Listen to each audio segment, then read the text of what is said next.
Here's the abridged, simplest version of this video. Hire an electrician to get your home EV ready. It's that simple. It's an electrician's job to know this stuff. An EV is just another appliance with a plug to an electrician.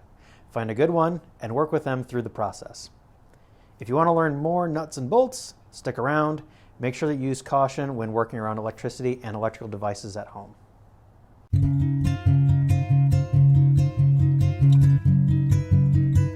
Hi, my name is Dan Phillips. I'm with the Power Moves team, coming to you from my garage. Chances are you've seen an electric car driving around or maybe read a news story talking about them by now.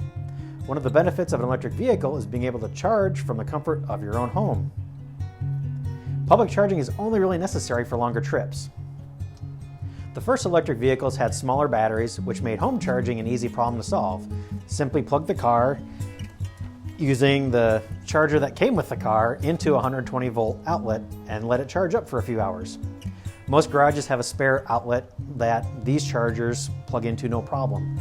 Even if you don't have a garage, if there's an outlet outside, you can use these type chargers to plug in outside wherever you are. It's not a problem.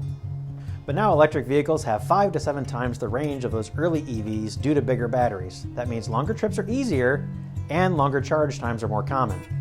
Sometimes this little 120 volt guy just won't be up to the task. You'll need a level 2 charger and a 240 volt circuit to power. Other vehicles only need a 240 volt outlet and an adapter, like this. Regardless, both vehicles will typically need 240 volt, 40 amp circuit at the minimum. So if you happen to already have an outlet for an electric clothes dryer or something similar in your garage, you're in pretty good shape without even needing to buy one of these. If you don't have a 240 volt outlet in your garage, then we need to check something else out. Now, most homes, the breaker box is in their home. In my case, I've got my main out here in the garage, and then I've got wires going to my basement.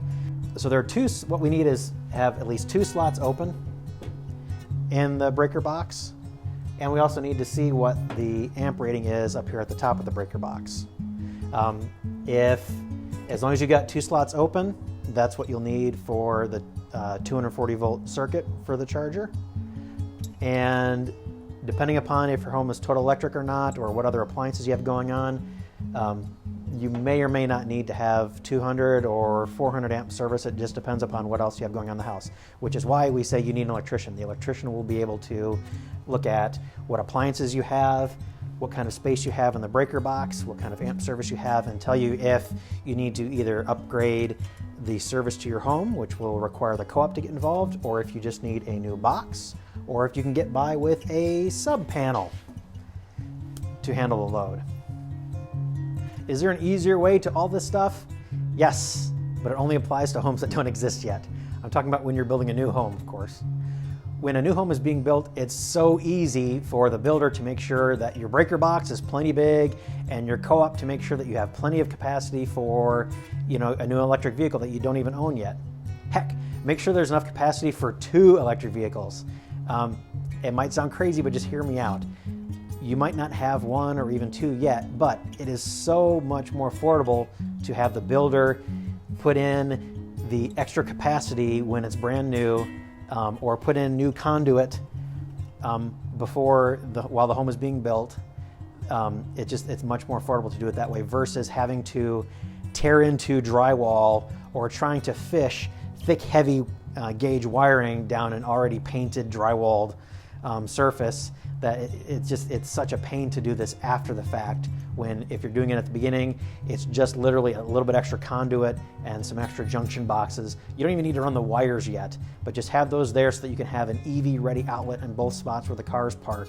And it's literally a rounding error on the cost of your new home. Man, that can get really complicated and turn into quite a bit of work. But just think of how it will feel being able to limit your trips to gas stations to only bathroom breaks and buying sugary, salty snacks.